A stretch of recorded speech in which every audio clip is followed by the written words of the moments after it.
अस्सलाम वालेकुम। आज की इस नई वीडियो के अंदर हम डिस्कस करना चाह रहे हैं एक नई टूल को, और इस टूल के मकसद यह है कि आप किसी भी सिंपल प्रॉम्प्ट के ज़रिए, आपके पास कोई भी आइडिया है, आप सिंपल प्रॉम्प्ट देंगे कि मुझे ये चीज़ बनानी है, तो आपके लिए ये टूल फर्स्ट ऑफ बेस्ट करके आपकी तमाम प्रॉब्लम को सॉल्व करके आपका आइडिया को लाइव करके देगा विद इन मिनट्स। अब इसके अंदर कौन कौन सी फंक्शंस हैं इसके अंदर, जैसे अभी आपके सामने यहाँ पे एक मैं डमी वेबसाइट प्रॉम्प्ट के ज़रिए की हुई है, तो इसको मैं आपको दिखाता हूँ कि इसके अंदर कौन कौन से फंक्शन है। जस्ट लाइक अभी है एक ई कॉमर्स स्टोर बनाया गया है कॉफ़ी से रिलेटेड, और इसके अंदर इसके different add to cart function भी है, इसके अंदर एडवन फंक्शन भी है। इसके अंदर आप find your perfect coffee mean कि आप अपने हिसाब से एआई से रिलेटेड इससे क्वेश्चन वगैरह पूछ सकते हैं, और मतलब ये एक समझ लें कि एक बनाई गई है इस ऐप से अडॉप्टिव एआई से। अब बात करते हैं इसकी मेन वेबसाइट के ऊपर। तो यहाँ पे अगर हम बात करते हैं adoptive.ai के ऊपर, तो यहाँ पे आपके पास मल्टीपल ऑप्शन देखने को मिलते हैं। जैसे भी हम यहाँ पे सबसे पहले अकाउंट लॉगिन करेंगे, जैसे भी मैंने ऑलरेडी लॉगिन किया हुआ है, मैं आपको नेक्स्ट प्रोसेस में बताता हूँ कि इसका अकाउंट कैसे बनाते हैं। अच्छा, फर्स्ट ऑफ ऑल तो आप किसी भी वेबसाइट को रेप्लिकेट बना सकते हैं इस टूल की मदद से, और इसके अंदर आप कोई भी ऐप बनाना चाहते हैं, आप वेबसाइट बनाना चाहते हैं, आप कोई टूल बनाना चाहते हैं, आपके पास कोई भी आइडिया है, चाहे वो एगमेंटेड रियलिटी से रिलेटेड है, चाहे वो वर्चुअल रियलिटी से रिलेटेड है, चाहे वो आर्टिफिशियल इंटेलिजेंस के अलावा किसी और टॉपिक के ऊपर अवेलेबल है, ठीक है। तो अब वो चीज़ें हम यहाँ पे बना सकते हैं। सिंपल आप जैसे like recreate your website inter, आप यहाँ पे आप मतलब आप रिक्रिएट करके रिक्रिएट लिखेंगे और आगे वेबसाइट आपकी मुकम्मल आपकी न्यू वेबसाइट क्रिएट हो सकती है। अब बात करते हैं इसके अंदर कौन कौन से और फंक्शनलिटीज़ हैं, वो भी हम डिस्कस कर लेते हैं। यहाँ पे आपको एक स्क्रॉलर दिख रहा है, इस पर आपने क्लिक करेंगे तो यहाँ पे आपको पर मल्टीपल लाइब्रेरीज़ का ऑप्शन मौजूद होता है, जिसमें आपको डिफरेंट जो पीपल्स की फीचर प्रोजेक्ट्स हैं जो लोगों ने बनाए हुए हैं, वो यहाँ पे आपको शो होना स्टार्ट हो जाते हैं। जस्ट लाइक अभी आपके सामने कुछ ऐसे फीचर प्रोजेक्ट भी हैं जिसमें रेसिपीज़ की एक वेबसाइट बनाई गई है, PDF टू ऑडियो समरी बनाया गया है यहाँ पे एक टूल, ठीक है। इसको हम ओपन कर लेते हैं न्यू टैब के अंदर। इसी तरह यहाँ पे टास्क एक बनाया गया, टास्क की वेबसाइट बनाई गई है। उसके बाद यहाँ पे एक फोटोग्राफी की वेबसाइट है और पोर्टफोलियो वेबसाइट है। इसी तरह यहाँ पे कोई स्मॉल शो केस जो बिजनेस की एक वेबसाइट है। इसी तरह यहाँ पे एक बर्थडे से रिलेटेड सेलिब्रेट बर्थडे की रिलेटेड वेबसाइट है। इसी तरह कॉफ़ी रिलेटेड जो भी मैंने ओपन की हुई थी वो। और इसी तरह हम बात करें किसी भी वेबसाइट को हम बात करते हैं, हम कोई ऐसी चीज़ बनाना चाहते हैं, वेदर कॉस्ट ऐप बनाना चाहते हैं, हम कोई ऐसा ये सर्च इंजन बनाना चाहते हैं, ठीक है। मतलब कुछ भी अगर आप नोट टेकिंग वेबसाइट भी बनाना चाहते हैं आप वो भी बना सकते हैं। इसके अलावा यहाँ पे मल्टीपल ऑप्शन मौजूद हैं, पेंट GPT का ऑप्शन मौजूद है, ठीक है। अब मेरे पास कुछ प्रॉम्प्ट्स मैंने यहाँ पे कॉपी की हुई हैं, इनको मैं एक ओपन कर लेता हूँ। इनमें से हम ले लेते हैं लाइक ये वाली एक वेबसाइट, ठीक है। अब इसको मैं कॉपी करता हूँ और यहाँ पे आपने सिंपल वो प्रॉम्प्ट एंटर करनी है। जैसे लाइक अभी आपके सामने build me a workout app with realistic 3D अवतार। तो जब आपने सिंपल इसके ऊपर क्लिक करेंगे तो आपकी टोटल जो आपकी मेन जिसके ऊपर आपने सिंपल से बोला है कि मैंने ये चीज़ बनानी है, मतलब मैं एक ये चीज़ मेरा आइडिया है, इसके ऊपर मैं काम करना चाहता हूँ, ये प्रॉपर्ली आपका प्रॉपर्ली एक प्लान गैदर करेगा, आपकी रिक्वेस्ट को वो देखेगा, इसके अंदर कौन कौन से फंक्शन किए जा सकते हैं, इसके अंदर वो डिटेल से थिंकिंग करेगा, आपके क्वेश्चन को फाइंड करेगा, इससे रिलेटेड जितने भी उसके क्वीरीज होंगी वो इनको हमसे पूछेगा कि आप इसके अंदर क्या चीज़ ऐड करवाना चाहते हैं, आप इसके अंदर वो हमसे रियल क्वेश्चन भी पूछता है। अच्छा, अब बात करते हैं इसके अंदर और फंक्शंस की। जैसे अभी आपके सामने यहाँ पे मेरे पास होम अगर मैं बात करूँ तो यहाँ पे एक पब्लिक, ठीक है, आप किसी भी प्रोजेक्ट को पब्लिक कर सकते हैं और उसके अंदर आपके पास मल्टीपल फंक्शन भी हैं, वो भी मैं अभी आपके सामने शो कराऊंगा। जैसे अभी आपके सामने यहाँ पे एक और किसी और का प्रोजेक्ट, ठीक है। अब इसको मैं रीमिक्स करना चाहता हूँ, मतलब अपने हिसाब से इसको मैं ऐड करना चाहता हूँ, मतलब अपने अकाउंट में क्रिएट करना चाहता हूँ, या इसको मैं अपने डोमेन के साथ अटैच करना चाहता हूँ। जैसे भी ये PDF टू ऑडियो समरी की मतलब टूल बना हुआ है, तो इसको मैं सिंपल लिखूँगा कि रीमिक्स दिस, ठीक है, और MIX। अब मैं इसको रीमिक्स करूँगा तो मेरी क्या होगा कि यही सेम ऐप मेरे अकाउंट में आ जाएगी और इसको मैं फिर पब्लिकली करके अपने इसके अंदर अकाउंट के अंदर मतलब डोमेन क्रिएट कर सकता हूँ। सब मतलब अपना डोमेन कैसे करेंगे वो भी आपके सामने करता हूँ। जैसे भी आपके सामने यहाँ पे मैं बात करता हूँ एक टूल के ऊपर, हमारा ये टूल बन रहा है, अभी इसको हम बाद में देखते हैं। जैसे भी आपके सामने यहाँ पे क्वेश्चन आ गया है कि आप इसमें क्या बनाना चाहते हैं, ठीक है। What the main purpose of the app, मतलब आप इसके अंदर काम क्या करना चाहते हो, ठीक है। एक्सरसाइज ट्रैकिंग प्रोसेस, मतलब सबसे पहले हमने पूछा इससे भाई हम ये चीज़ बनाना चाहते हैं, फिर उसने ये क्वेश्चन किया what is the main purpose of the workout है, मतलब आप क्या चीज़ बनाना चाहते हो, उसमें आपका मेन फोकस क्या है। तो यहाँ पे एक्सरसाइज ट्रैकिंग उसने मतलब हमें कोटेशन मतलब डिटेल दे दिया है कि आप ये चीज़ सजेशन में से आप बता दो, नहीं तो आप खुद बता दो कि आप क्या करना चाहते हो। यहाँ पे इसने ऑप्शन दे दिए हैं exercise tracking and process monitoring, ठीक है, हम इससे ये भी बनवा सकते हैं। इसके बाद नेक्स्ट ऑप्शन दिया इसने pre made workout routines and guides, ठीक है। उसके बाद उसने ऑप्शन दिया है कि कस्टम वर्कआउट बिल्डर, और 4 नंबर का ऑप्शन दिया fitness community and social feature. मतलब आप इनमें से कोई भी आप इसमें ऐड करवा सकते हैं। इसी तरह आप खुद अब इससे कोई चीज़ बनवाना चाहते हैं, यहाँ पे आप मैनुअली टाइप कर सकते हैं। जैसे लाइक अभी मैं यहाँ पे लिखता हूँ exercise tracking and progress monitoring, ठीक है। अब सिंपल इसको हम क्लिक करते हैं बिल्ड दिस, ठीक है, मैं इसको बोलता हूँ बिल्ड दिस, ओके। अब एंटर करेंगे तो क्या होगा कि इसने हमसे क्वेश्चन किया, हमने उसका आंसर दे दिया बिल्ड दिस, ठीक है। मतलब हम ये चीज़ बनाना चाहते हैं, ठीक है। वो थिंकिंग करेगा, इससे मुकम्मल प्रोसेस बनाएगा पूरा, और उसके बाद हमारा जो प्रोसेस है, ठीक है, वो कंप्लीट करके देगा। अब फॉर एग्जांपल आपने एक वेबसाइट बना ली, जैसे कि आप कॉफ़ी रेस्टोरेंट की, मैंने एक रोस्ट की, इसको रीमिक्स किया था, उसी को हम ले लेते हैं यहाँ से, ठीक है। और उसके बाद में अगर मैं किसी और की मतलब हमारी अपनी मैंने एक पेंट पाथ के नाम से एक ऐप बनाई थी इसी के अंदर, ठीक है, तो वो भी मैं आपको यहाँ पे दिखा रहा हूँ।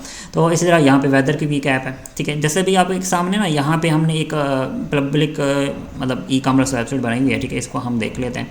इसको आपने सिंपल इसको रीमिक्स करेंगे तो आपकी सेम अकाउंट के अंदर आ जाएगी। इसके अंदर सर्विसेज का ऑप्शन मौजूद है, मतलब प्रॉपरली एक ऐप है, प्रॉपरली एक वेबसाइट आपकी बनाता है विद कंटेंट, एवरीथिंग डिटेल इसके अंदर होती है। आप इसके साथ डेटाबेस भी कनेक्ट करवा सकते हैं, ठीक है। अब ये चीज़ इसके अंदर कोई चेंजेस वगैरह करना चाहें वो भी हम करवा सकते हैं, इसके अंदर कोई कंटेंट लिखना चाहें वो भी कर सकते हैं।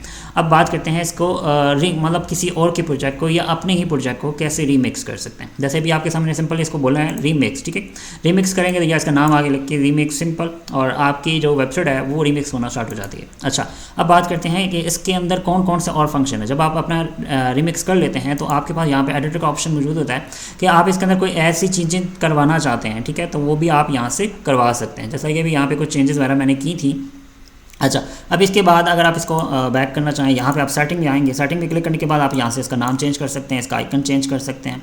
इसके बाद आपकी इसकी डिस्क्रिप्शन चेंज कर सकते हैं। अगर आप इसको पब्लिकली करना चाहते हैं, मतलब आप पब्लिक डायरेक्टरी के अंदर इसको लिस्ट करना चाहते हैं, आप इसको ऑन कर देंगे। उसके बाद रीमिक्स का मतलब ये है कि आप इस ऐप को रीमिक्स होने के लिए देना चाहते हैं, मतलब आप कस्टमर मतलब कोई भी आपकी ऐप को यूज़ कर सके और उसको फिर अपने हिसाब से रीमिक्स कर सके, इसको आप अलाउ करते हैं तो आप कर दीजिएगा। उसके बाद ऑप्शन आता है कस्टम डोमेन का। अब कस्टम डोमेन के अंदर ये फंक्शन है कि आपको एक सी नेम रिकॉर्ड ऐड करना पड़ता है अब डोमेन में। अब कैसे करेंगे, आपके पास क्लाउडफ्लेयर अगर आपका कनेक्टेड है या डोमेन आपने कहीं से भी लिया हुआ है, ठीक है, आप उस डोमेन को अपने इस मतलब ऐप के साथ कनेक्ट करना चाहते हैं तो आपने एक सी नेम रिकॉर्ड ऐड करना होता है, ठीक है।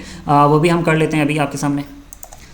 ओके, अभी हमने ऐप बिल्ड कर लिए। जैसे भी हमने इस प्रॉम्प्ट को यूज़ किया था, फर्स्ट जब हमने प्रॉम्प्ट दी थी कि मुझे एक ऐप बिल्डर बनाना है, मतलब वर्कआउट ऐप बनानी थी, तो उसने प्रॉपर्ली एक ऐप डिज़ाइन की जिसमें हमने सिंपल उसको बोला था कि ये exercise tracking and progress monitoring app होने चाहिए। और सिंपल इसने ऑलरेडी मुकम्मल जो फैट ट्रैकिंग की वेबसाइट ऐप थी वो मुकम्मल उसने डिज़ाइन कर दी है, और कपल ऑफ मिनट्स के अंदर उसने डिज़ाइन करने के बाद आप यहाँ पे आप हमारे पास एक मुकम्मल ऐप बन चुकी है जिसमें डैशबोर्ड है, एक्सरसाइज एंड इसके बाद हमारे पास मल्टीपल ऑप्शन मौजूद है, प्रोफाइल का भी ऑप्शन मौजूद है, ठीक है। यहाँ पे आपके पास ये डिफरेंट ऑप्शन मौजूद हैं। डैशबोर्ड की बात करें, एक्सरसाइज की बात करें, मतलब एक प्रॉपर्ली ऐप डिज़ाइन हो चुकी है हमारी, ठीक है। अब इसको हमने लाइव करना है, लाइव तो ऑलरेडी हो चुकी है। इसको हम मतलब अपने डोमेन के ऊपर आप करना चाहते हैं। यहाँ पे पब्लिक प्राइवेट आ रहा है तो मतलब ये प्राइवेट है। अगर हम इसको पब्लिक करना चाहते हैं तो यहाँ से हम अपने इसको पब्लिक कर सकते हैं। एक्सप्लोर के अंदर जब हमारी जो ऐप होगी वो पब्लिक हो जाएगी, ताकि पब्लिक डायरेक्टरी के अंदर हम इसको दोबारा चेंजेस वगैरह करना चाहें चेंज कर सकते हैं, या किसी के साथ शेयर करना चाहें तो वो भी कर सकते हैं। अच्छा, बात करते हैं इसके अंदर कोई नाम चेंज करना चाहते हैं, आइकन चेंज करना, वो भी हो चुका है हमारा, ठीक है। अब बात करते हैं कस्टम डोमेन की। अब कस्टम डोमेन का आपने सिंपल क्या करना है कि आपका मेन जो कस्टम डोमेन है वो यहाँ पे आप ऐड करेंगे, ठीक है। और साथ ही आपका जो सी नेम रिकॉर्ड है, ठीक है, वो आपने कॉपी कर लेना है। जैसे मैंने सी नेम कॉपी कर लिया, ठीक है। अब मैं यहाँ पे आता हूँ अपने डोमेन के अंदर, जो सी क्लाउडफ्लेयर के अंदर मेरा डोमेन अभी यहाँ पे ऐड हुआ है। अब सिंपल मैंने यहाँ पे एक रिकॉर्ड ऐड करना है, सी नेम रिकॉर्ड। अब सी नेम रिकॉर्ड आपने यहाँ पे ऐड करना है, तो यहाँ से हम ऐड करेंगे सी नेम रिकॉर्ड। तो यहाँ से आपने सर्च कर लेना सी नेम, और सी नेम सर्च करने के बाद आपके पास मेन जो डोमेन आएगा आपने टारगेट कर लेना है यहाँ पे ऐड, ठीक है। और जो आप सब डोमेन ऐड करना चाहते हैं, जैसे लाइक अब मैं एक ऐप बनाना चाहता हूँ फिट के नाम से, ठीक है, fit.motivation.com। अब ये मैंने इसको ट्रैक करना स्टार्ट कर दिया, मतलब इसको सिंपल मैं इसको प्रॉक्सी ऑफ कर लेता हूँ और यहाँ से मैं इसको सेव कर लूँगा। जब हमारा मेन जो ये वाला डोमेन है fit.motivation.com, ठीक है, मैंने इसको अभी उस ऐप के साथ मतलब कनेक्ट किया। अब ये सी नेम रिकॉर्ड आपने वहाँ से कॉपी किया था, कॉपी करने के बाद आपने क्या करना है, यहाँ से कॉपी कर लेंगे। अब बात करते हैं यहाँ पे आपने सिंपल वही नेम ऐड करना है, जैसा कि मैंने फिट डॉट यहाँ पे अपना डोमेन ऐड कर दिया था, ठीक है। और यहाँ से हमने इसको कॉपी कर लिया। अब बात करते हैं इसके अंदर हमारे पास ये आ गया उसके created C name for fit verification, ठीक है। अब हमने एक और सी नेम रिकॉर्ड ऐड करना है, ठीक है, ये हमने ऐड कर लिया था फिट वाला। अब बात करते हैं यहाँ से, बल्कि ये काम करना है हमने सी नेम रिकॉर्ड फिट का, और यहाँ पे एक और हमने इसका ऐड कर लिया है वेरिफिकेशन का। तो सबसे पहले हमने यहाँ पे डोमेन एंटर करना है, ठीक है। एंटर करने के बाद हम वापस आते हैं इस पर और इसको एडिट करते हैं। अब जब एडिट करेंगे तो हमारे पास जो सब डोमेन है, ठीक है, मतलब हमने इसको यहाँ से चेंज करना है, क्योंकि जो टारगेट डोमेन है सी नेम वो हमने यहाँ से कॉपी किया, सेव किया, ठीक है। अब हमने एक और सी नेम रिकॉर्ड ऐड किया, वो यहाँ से कॉपी करेंगे, create C name record with this name, ठीक है। ऊपर हमने सिंपल फिट का लिखा था, वो एक रिकॉर्ड ऐड होगा। अब हमने एक और सी नेम रिकॉर्ड ऐड करेंगे यहाँ पे, ठीक है। यहाँ से हम ऐड न्यू रिकॉर्ड करते हैं सी नेम का। यहाँ से हम इसको सेव कर लेते हैं फर्स्ट, तो सेव होने के बाद हम इसको एक न्यू ऐड रिकॉर्ड कर लेते हैं। ओके, यहाँ से हम इसको क्लिक करेंगे, एक और ऐड रिकॉर्ड करेंगे सी नेम का। यहाँ से हम डायरेक्टली इसको सेलेक्ट करते हैं सी नेम।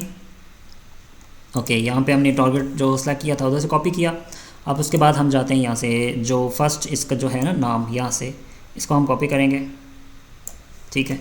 कॉपी करने के बाद हम वापस आते हैं यहाँ से और यहाँ पे इसको रिक्वायर्ड के ऊपर क्लिक कर देते हैं, दैट्स इट। और इसको मैं प्रॉक्सी अभी ऑफ कर देता हूँ और सिंपल। अब प्रॉक्सी ऑन भी कर सकते हैं, इसमें मसला नहीं है। मैं अभी सिर्फ क्योंकि ऑलरेडी जितनी भी प्रॉक्सी ऑन और ऑफ का मतलब ये होता है कि आपकी जो चेंजेस है वो फ़ौरन हो जाती हैं अगर DNS ओनली पे हो तो। अच्छा, अब यहाँ पे हमने करने के बाद अपने सिंपल सेव चेंजेस कर देना है, दैट्स इट, ठीक है। तो आपका जो कस्टम डोमेन है वो इस ऐप के साथ कनेक्ट हो जाएगा। अब बात करते हैं इसके अंदर मल्टीपल ऑप्शन मौजूद हैं, जैसे भी आपके सामने यहाँ पे मुकम्मल एक ऐप हमारी डिज़ाइन हो चुकी है। इसको हम अपने हिसाब से चेंजेस भी कर सकते हैं। उसके बाद आपके पास यहाँ पे पब्लिक हो चुकी है। अब इसको हम शेयर भी कर सकते हैं किसी के साथ, ठीक है। अगर मैं इसको शेयर करना चाहूँ, यहाँ पे आपके सामने डोमेन आ चुका है, ठीक है। क्योंकि हमने इसको अगर बात करते हैं ना अपने डोमेन के ऊपर, तो यहाँ से हम इसको एंटर करेंगे तो हमारी जो ऐप है वो इस डोमेन सब डोमेन के ऊपर ओपन होने चाहिए, ठीक है। मतलब इस तरह हम ओपन कर सकते हैं जब आप हमारी वेबसाइट सी नेम के साथ लाइव हो चुकी है। जैसे कि भी आपके सामने fit.wishastan.com ओपन किया तो हमारे पास जो मेन ऐप थी वो फिट ट्रैकर वो आ चुकी है, ठीक है। तो हम इस तरह अपनी ऐप को डिज़ाइन करके पब्लिक कर सकते हैं, लाइव कर सकते हैं, जो भी आप इसके अंदर करना चाहते हैं आप कर सकते हैं। तो दिस इज़ अ ऐप। आप इसमें अपनी मुकम्मल आपका जो ऐप है वो लाइव हो चुकी है ऑन योर सब डोमेन, मतलब जो भी डोमेन के ऊपर आप काम करना चाहते हैं, क्योंकि मैंने इसके अंदर sign in and sign up का ऑप्शन डाला हुआ है, जिसकी वजह से ये इधर ऑप्शन आ रहा है, ठीक है। अब मतलब बात करते हैं किसी भी ऐप के अंदर फंक्शन और क्रिएट, मतलब इसके अंदर और कौन कौन से हम फंक्शन क्रिएट कर सकते हैं। इस तरह यहाँ पे मैंने एक नोट्स की ऐप को रीमिक्स करने के लिए बोला है, ठीक है। सिंपल आप इसको रीमिक्स कर सकते हैं, किसी और की ऐप को आप रिमिक्स कर सकते हैं अगर वो पब्लिक है, ठीक है। अब पब्लिक ऐप है तो आपने क्या करना है, उसको सिंपल आपने लिखना है रीमिक्स करेंगे तो वो जो ऐप होगी या वो पब्लिक डोमेन होगा, ठीक है, वो आपकी अकाउंट में आ जाएगा और next account create. For example आपकी यहाँ पे लिमिट ख़त्म हो जाती है, ठीक है। अगर आपकी लिमिट ख़त्म हो गई है तो आप क्या करोगे, इस लिंक का जो शेयर यूरल होती है, ठीक है, इसको आपने कॉपी कर लेना है, ठीक है। जैसे भी यहाँ पे हमने शेयर यूरल किया हुआ है तो इसको हम एडिट करेंगे, यहाँ से हमारे पास मेन आ जाता है, कॉपी लिंक करके हम अपने पास रख लेंगे सेव किसी जगह पे, ताकि फिर बाद में जब हम इसको किसी और अकाउंट में जब लॉगिन करेंगे तो सेम ऐप को हम दोबारा इसके अंदर कोई चेंजेस वगैरह करना चाहते हैं, जैसे भी हमने लवेबल के अंदर किया था, जैसे हमने v0.dev के अंदर किया था कि हम किसी और के प्रोजेक्ट या अपने ही प्रोजेक्ट को दूसरे अकाउंट में जाके उसको रीमिक्स करते थे तो हमारा जो ऐप होती थी, ठीक है, वो मतलब हमारे अकाउंट में आ जाती थी। हम दोबारा एक और अकाउंट बना के उसके अंदर चेंजेस वगैरह करके फिर दोबारा उसको पब्लिश कर देते थे, ठीक है। तो सेम वही चीज़ है, इसके अंदर भी सेम वही फंक्शन है कि आप इस ऐप को पब्लिक करते हैं तो उसके बाद आप इसको रीमिक्स कर सकते हैं ऑन अनदर अकाउंट, ठीक है। क्योंकि आपके अगर फ्री अकाउंट के अंदर लिमिट होती है तो एक अकाउंट में अगर लिमिट ख़त्म हो चुकी है तो आपने एक और अकाउंट क्रिएट कर लेना है, उसका जो यूरल होगा का प्रोजेक्ट का अपनी कॉपी पेस्ट कर लेना अपने पास और उसके अंदर फिर आपने उसको रीमिक्स कर देना दोबारा, ठीक है। जब आप रीमिक्स करेंगे तो फ़ौरन आपका क्या होगा कि वही अकाउंट, वही प्रोजेक्ट या वही ऐप आपकी इस अकाउंट में आ जाएगी और उसके अंदर आप कोई चेंजेस करना चाहते हैं आप कर सकते हैं। तो मिलते हैं नेक्स्ट वीडियो के अंदर। अल्लाह हाफिज़।